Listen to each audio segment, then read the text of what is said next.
하나님의 말씀을 오늘 또 읽고 묵상하며 하나님을 만납니다. 하나님께서 우리에게 심령이 열리도록 은혜 베풀어 주시옵소서. 말씀을 받을 때 아멘으로 화답하여 하나님의 살아있는 하나님의 말씀으로 저희가 받아들이도록 은혜를 베풀어 주시기를 간구드리옵고 예수 그리스도의 이름으로 기도합니다. 아멘. 오늘 성경 본문은 사무엘하 12장 10절에서 17절 말씀입니다. 읽겠습니다. 이제 내가 나를 업신여기고 햇사람 우리아의 아내를 빼앗아 내 아내로 삼았은즉 칼이 내 집에서 영원토록 떠나지 아니하리라 하셨고, 여호와께서 또 이와 같이 이르시기를 보라. 내가 너와 내 집에 재앙을 일으키고 내가 내 눈앞에서 내 아내를 빼앗아 내 이웃들에게 주리니 그 사람들이 내 아내들과 더불어 백조에 동침하리라. 너는 은밀히 행하였으나 나는 온 이스라엘 앞에서 백주의 이 일을 행하리라 하셨나이다 하니, 다윗이 나단에게 이르되 내가 여호와께 죄를 범하였노라 하매 나단이 다윗에게 말하되 여호와께서도 당신의 죄를 사하셨나니 당신이 죽지 아니하려니와 이 일로 말미암아 여호와의 원수가 크게 비방할 거리를 얻게 하였으니 당신이 낳은 아이가 반드시 죽으리이다 하고 나단이 자기 집으로 돌아가니라. 우리아의 아내가 다윗에게 낳은 아이를 여호와께서 치심에 심히 앓는지라. 다윗이 그 아이를 위하여 하나님께 간구하되 다윗이 금식하고 안에 들어가서 밤새도록 땅에 엎드렸으니 그 집의 늙은 자들이 그 곁에 서서 다윗을 땅에서 일으키려 하되 왕이 듣지 아니하고 그들과 더불어 먹지도 아니하더라. 아멘. 이 하나님을 배역한 범죄 앞에 그 사람이 왕이든지 아니면은 거지이든지 어김없이 하나님이 징계와 심판에는 예외가 없습니다. 그저 한 죄인일 뿐이죠. 그리고 구원해야 할 하나님의 안타까운 자녀로만 보는 것이죠. 나단 선지자가 하나님의 말씀을 전하는 데 있어서 왕이라고 굴하지 않고 담대하게 직설적으로 말하는 이 모습은 감동적입니다. 모든 결과에는 원인이 있습니다. 다윗이 하나님을 업신여겼다고 나단 선지자가 하나님의 말씀으로 선포했습니다. 다윗은 하나님을 무엇으로 어떻게 업신여겼는가를 나단이 친절하게 설명을 하고 있습니다. 햇사람 우리아의 아내를 빼앗아 내 아내로 삼았은즉, 이 충직한 부하 장군의 부하의 우리아의 아내를 백주 대낮에 빼앗고 또 우리아를 죽게 만들고 또 자기 아내로 삼고 간음한 것은 간음죄와 살인죄를 다윗이 저지른 것이죠. 다윗에게 하나님의 중벌이 떨어집니다. 그가 행한 것보다 더 큰 징벌이 어떻게 보면 내려지는 것을 우리가 오늘 본문을 통해서 읽을 수 있습니다. 첫 번째, 칼이 내 집에서 영원토록 떠나지 아니하리라. 이후 다윗은 아들들의 쿠데타 반역으로 계속 왕위가 위협받게 됩니다. 그리고 아들이 또 다른 아들들을 죽이는 그런 아들들 간의 칼싸움으로 생명을 앗아가는 일들이 벌어지죠. 둘째, 내가 너와 내 집에 재앙을 일으키고 내가 내 눈앞에서 내 아내를 빼앗아 내 이웃에게 주리니 그 사람들이 내 아내들과 더불어 백조에 동침하리라. 12절에 너는 은밀히 행하였으나 나는 온 이스라엘 앞에서 백주의 이 일을 행하리라. 그 수치와 모멸감과 창피함과 명예의 추락을 더 심하게 보복당할 것이다 라고 하는 것이죠. 아버지에게 반역을 일으키게 될 압살롬이 왕궁을 장악한 뒤에 그 왕궁 옥상에서 백주 대낮에 텐트를 치고 많은 백성들이 보는 앞에서 다윗을 따라가지 못한 젊은 첩실들을 범하는 그런 기록이 나중에 나오게 됩니다. 끔찍하고 이런 무거운 수치와 고난의 징벌이 아닐 수 없습니다.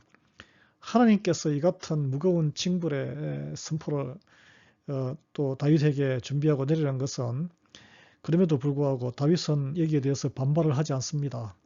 즉각적으로 나단 선지자 앞에서 내가 여호와께 범죄하였노라라고 자기의 죄를 인정합니다. 이것이 아마 하나님께서 다윗을 사랑할 수밖에 없었던 이유가 아닐까 생각이 되네요. 여러분, 제가 폭로되었을 때 변명도 하지 않고 숨기지도 않고 부인하지도 않는 이 다윗을 여러분 어떻게 생각하십니까? 자기는 충분히 은폐하고 살인 멸구, 죽여서 소문이 퍼지는 것을 다 없애버릴 수 있는 권력을 가진 사람이었죠. 그런 그 악한 길을 택하지 않았습니다. 인정하고 자기가 죄를 지었노라고 있는 그대로 자복했습니다.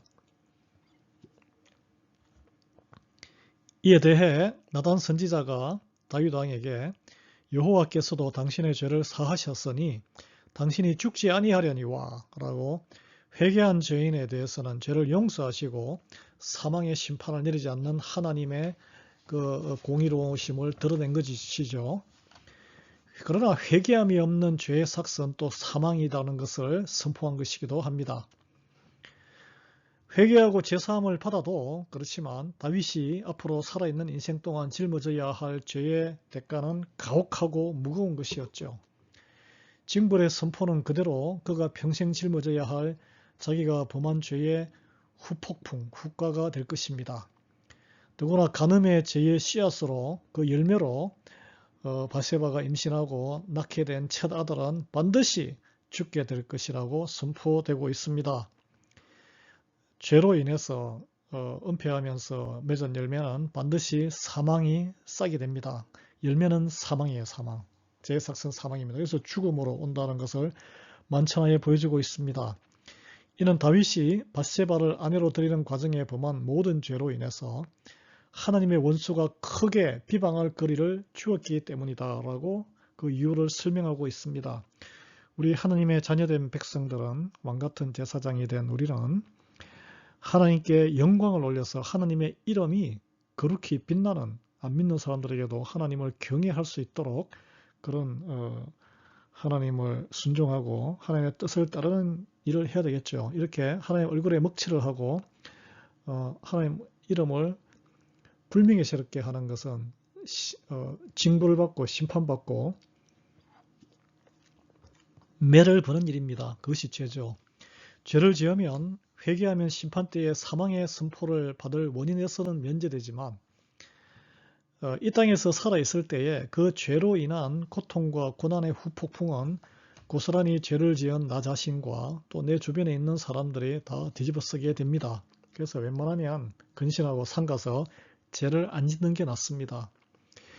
다윗이 자신이 회개한 죄가 다 드러나고 이로 인한 하나님의 즉각적인 심판으로 바세바와의 사이에 난 처자들이 하나님이 치셔서 심히 앓게 되어 죽음의 지경을 헤매이게 되니까 그 아이를 위해서 금식하고 자기 때문에 이렇게 아이가 고통받고 그냥 빨리 죽는 거잖아요. 그죠?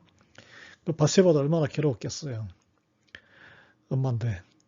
그 아이를 위해서 금식으로 식음을 전폐하고 밤을 새워서 하나님께 간구하며 땅바닥에 엎드려 기도를 했다라고 했습니다. 주변에서 신하들이 말렸는데 그 말을 듣지 않고 머리를 땅에 아마 찧으면서 이렇게 기도했을 거예요. 회개하면서. 자기의 죄로 인해 어린 자식이 죽어가는 이 인생에서는 가장 큰 고통의 직면에서 다윗은 하나님께 매달리는 처절한 몸부림을 하고 있는 것이죠. 여러분, 내 죄를 회개했는데 왜 나에게 이런 고통과 고난을 거두어 가시지 않으시냐고 다윗은 항의하지 않았습니다. 모든 주권이 하나님께 있음을 전적으로 인정한 것이고 오직 땅에 엎드리며 하나님의 긍휼하심과 자비를 구하면서 그럼에도 불구하고 하나님의 뜻에 절대 순종하겠다는 자세를 보인 것이죠. 여러분, 하나님은 한없이 자비로우시고 복을 베푸시는 분이시지만 용서하시는 분이시지만 하나님을 배역하고 하나님의 이름을 더럽히는 죄 앞에서는 한치 애누리도 없이 징계하시며 징벌을 내리시는 분입니다. 죄는 용서하시되 그 죄의 대가는 우리가 받아야 되는 거예요. 여러분, 이게 잘 이해가 안 되시죠? 네, 사실 그렇습니다. 인생이. 우리의 모든 은밀한 죄를 다하시는 주님 앞에 엎드려 회개하고 더 큰 고난과 고통으로 인생을 괴롭게 살지 않게 여러분 그런 행복한 인생을 원하시잖아요. 그런 고통과 고난의 인생을 살지 않기 위해서는 작은 죄라도 분별해서 죄를 짓지 않는 삼가는 우리 모두 되기를 예수 그리스도의 이름으로 축원합니다.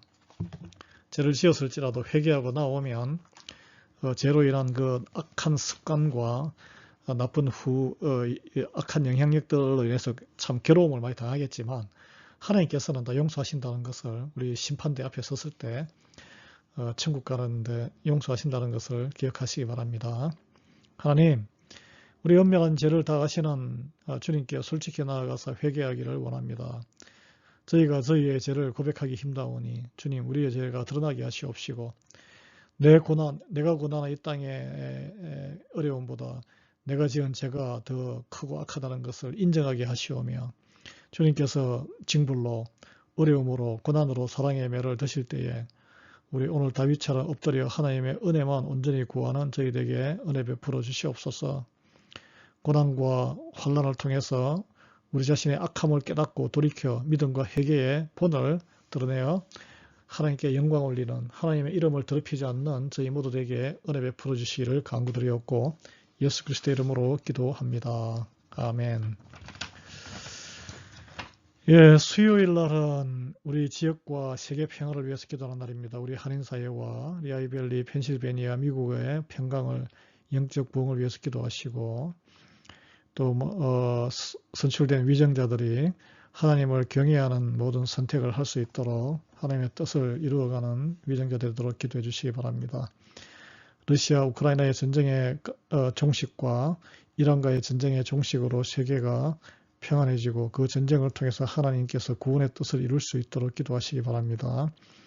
대한민국과 북한의 복음으로 통일을 위해서 기도해 주시고 우리 지역 주민들과 전 세계 750만 한인들의 영육 간의 강건함을 위해서 또 자녀 세대에 각 나라에 우리 한인들의 자녀 세대에 더욱 신실한 이삭과 같은 야곱과 같이 신실한 우리 예수님을 따르는 제자들이 나올 수 있도록 같이 기도하시기 바랍니다. 같이 하겠습니다. 아멘.